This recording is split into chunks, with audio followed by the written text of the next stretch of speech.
From Interior Alaska's most trusted news source, this is the Fbx Evening News Weekend Edition.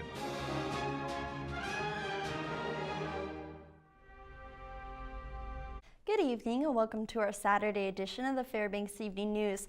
I'm Katie Looper. Our top story tonight. Hunters and fishermen in Alaska may be seeing a hike in the cost of a license, whether they live here or not. Representative Day Tallarico of Healy has introduced a bill that would increase the cost of resident licenses by $5, bringing a sport fishing license to $20 and a license to hunt game to $30. House Bill 137 would increase non-residential tag fees from 30% to 50% depending on the animal. The legislature has not raised hunting and fishing license fees in over 20 years. Ron Somerville, who worked in the Department of Fish and Game under Governor Wally Hickel, is now with the Alaska Outdoor Council.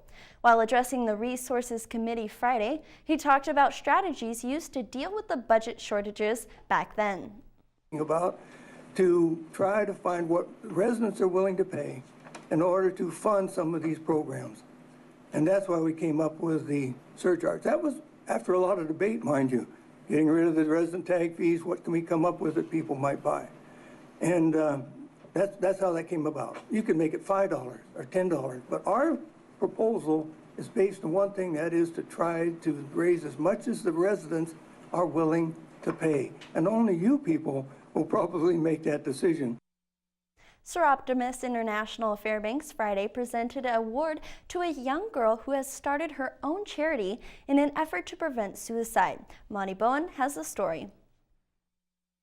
The Sir Optimist Violet Richardson Award is a recognition program for young women who work to make a difference in their communities or schools. Give out award to a young lady 14 to 17 that volunteers in her community. And there's an application process. 16-year-old Grayson Lovelace of Salcha received the award Friday. She advocates for suicide prevention. She started the project with a Facebook page. Started it November 14th, 2012. And since then I've held my own run, the Beacon of Hope Fun Run, at the Salcha Fair out in Salcha. I plan to hold it this year again, and I set up at my school on Eielson and just various places I'm invited to set up is for an awareness educational table, just to promote it, get it out there. She got involved originally to fix a program she didn't think was working.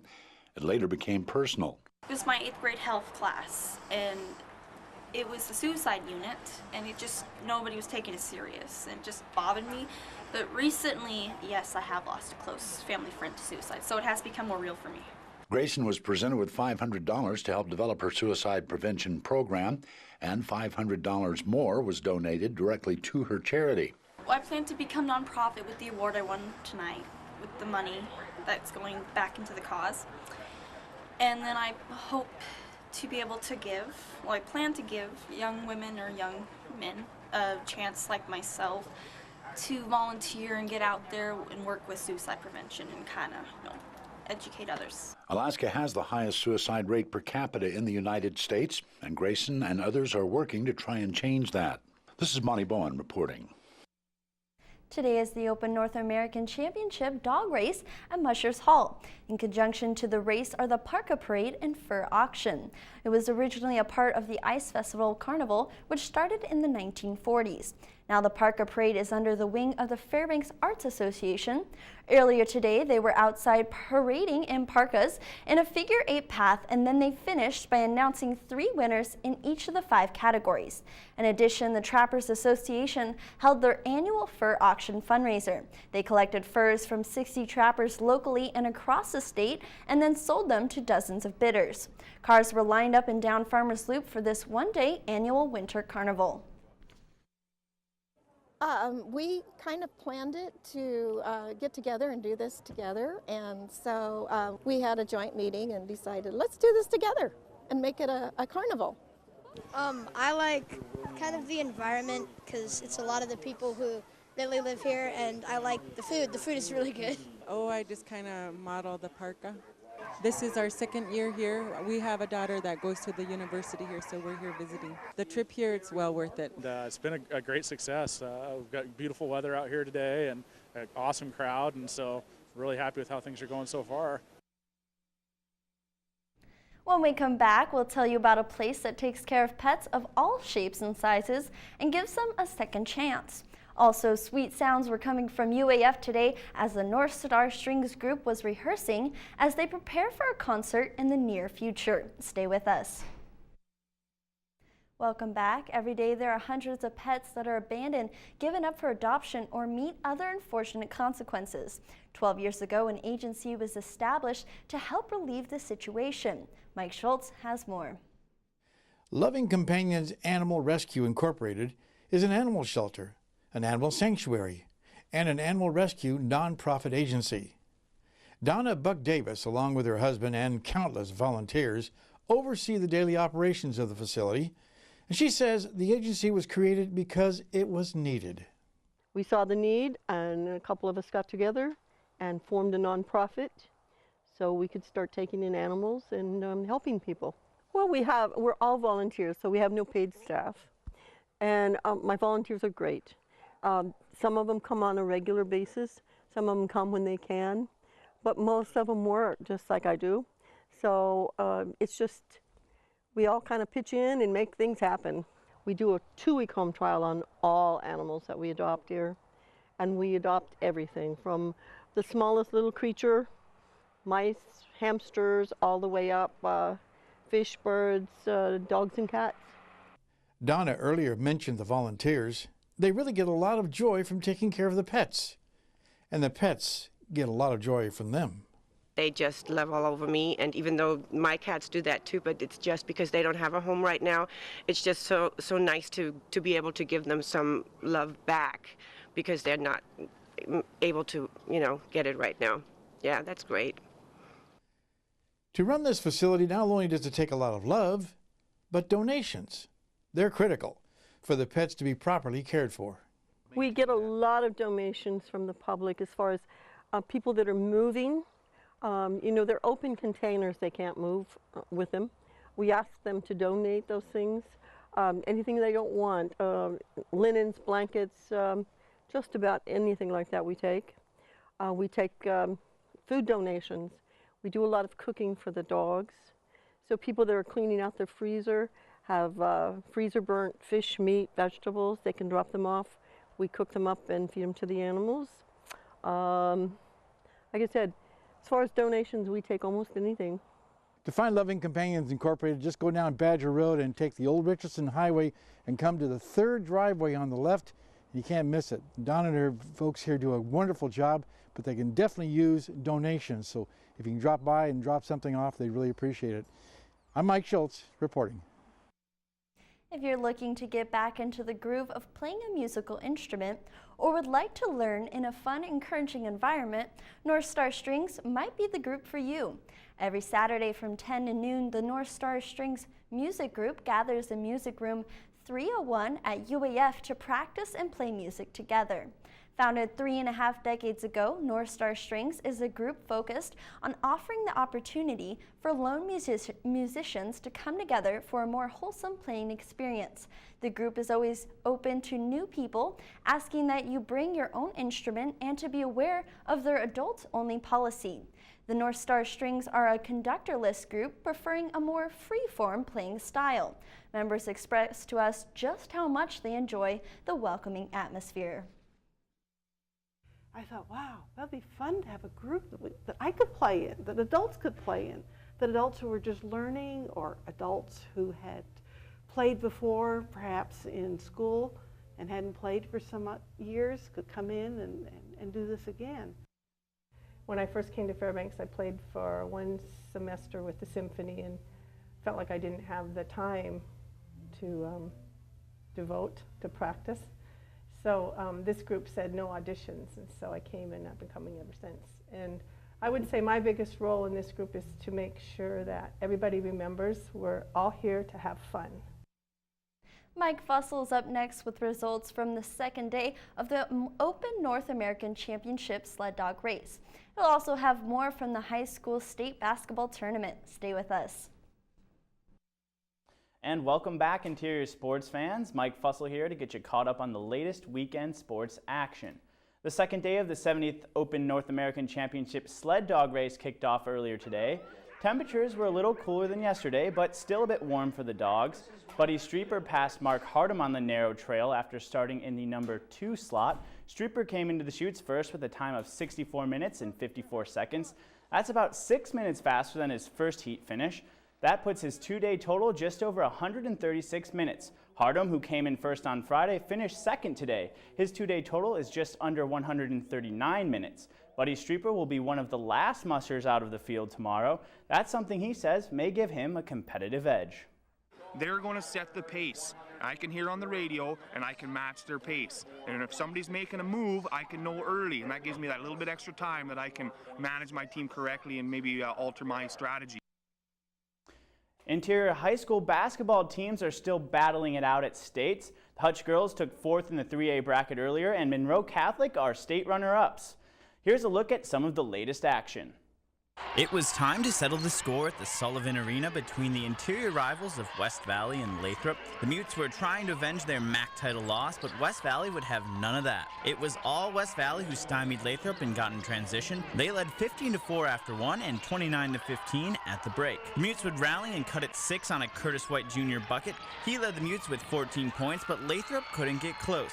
West Valley holds off the late charge from Lathrop and wins 64-47. This ends Lathrop's season. The Wolfpack will play Ketchikan for 4th place. In the 4A girls semifinal between Colony and West Valley, the Wolfpack girls played for their senior Carly Marquez. She went down with a broken wrist in the first quarter and would not return.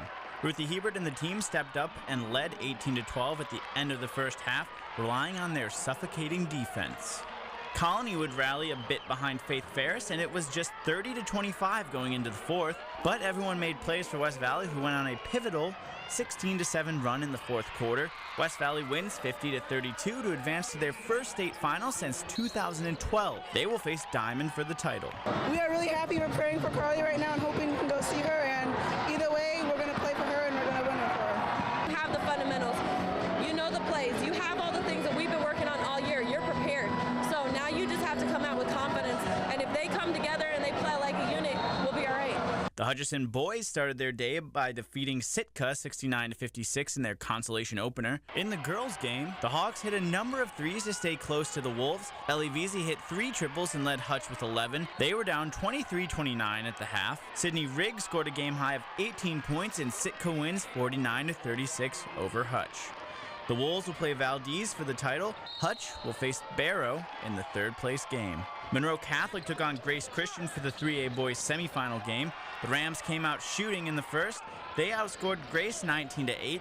The matchup came down to the final quarter, though, where the name of the game was defense. Monroe Catholic held GC to only 7 points, but scored only 5 themselves.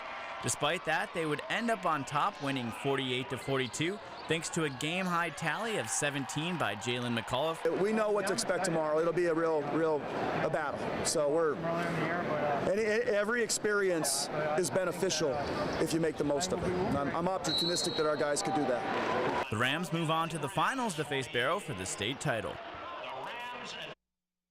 The Fairbanks Arctic Lions are an 18U hockey team made up of the best young players the interior has to offer, and they are traveling to Troy, Michigan for nationals in the upcoming week.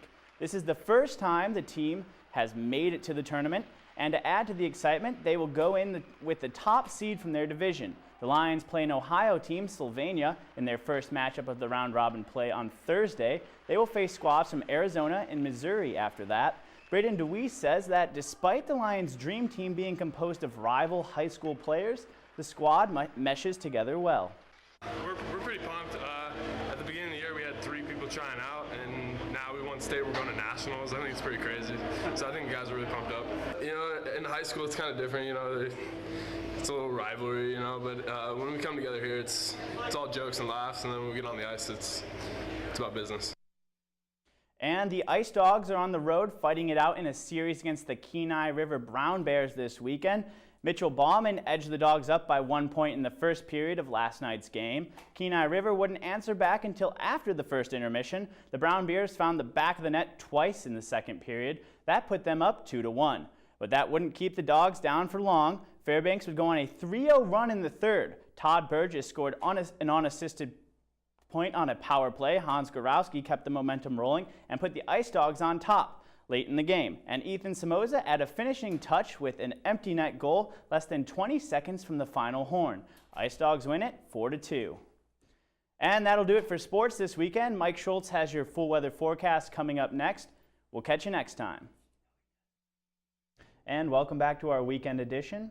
Katie, what's the weather looking like today? Well, it's actually going to be another gorgeous week. I mean, today's temperatures were wonderful, and I feel like spring is finally here. Great, looking forward to that. So let's take a look at our weather today, starting with our almanac. There's a normal high today of 38 degrees and a normal low of 24 degrees.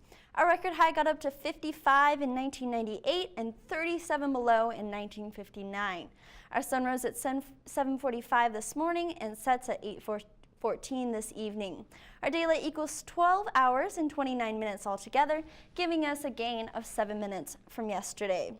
Now around the state today, Juneau and Ketchikan have nice sunny skies, around 41 in Juneau and 50 for Ketchikan. As for the Anchorage Bowl, 44 for them with partly sunny skies. As we move west, Denali's got some rain showers around 35. However, up there in Barrow, cloudy skies for them at 0, and Fairbanks, nice partly sunny skies at 38. Now, as for the lower 48 today, rain showers in Seattle and at 56, but as we move on down south to the Las Vegas, Phoenix region, 85 degrees, sunny skies. And now as we move to the east, Dallas is experiencing nice sunny skies as well at 63. However, New Orleans area, rain showers for them at 82, but moving more east, Miami is gorgeous at 86, and up there in our north, 48 for New York, and again, nice clear skies. All right, now as for next week, we can expect rain showers in our northwest, yet dry weather in our southwest. As we move east, a little bit more mild snow showers in the north, and then turning into rain showers as we move on down south, and warm temperatures for our Texas area, showers on the Florida area, and up there in our north, cold temperatures for the New York area. Now back in Alaska for tomorrow, cloudy at Barrow, mostly cloudy in Nome, cooler with flurries at Fort Yukon, nice temperatures around 30 for Fort Yukon and Nome, and 2 below for Barrow. Now as for the interior, we can expect more clouds with flurries possible at Fairbanks, Healy, and Delta, and temperatures in the mid-30s for Fairbanks and Delta and 40 for Healy. Now as we move on to our southeast section, rain showers in Juneau and partly cloudy at Ketchikan, temperatures in the mid-40s for them. And as we move on to the west side, we can see rain is likely in Coal Bay, cloudy skies for Kodiak, and snow showers at Bethel. Temperatures in the low 40s for Coal Bay and Kodiak, and 34 for Bethel. Now lastly, for our south central region, partly cloudy at Anchorage and Homer, a little rain and snow in Valdez, and temperatures around 40 for Anchorage and Valdez, and 47 in Homer. And as for tonight's forecast, 12 degrees, mostly clear and mild, and you should watch for the auroras. They could be out tonight. Tomorrow, increasing clouds with cooler flurries possible, but nice temperatures around 35. Now lastly, for our extended outlook, 40 degrees nearly all week again.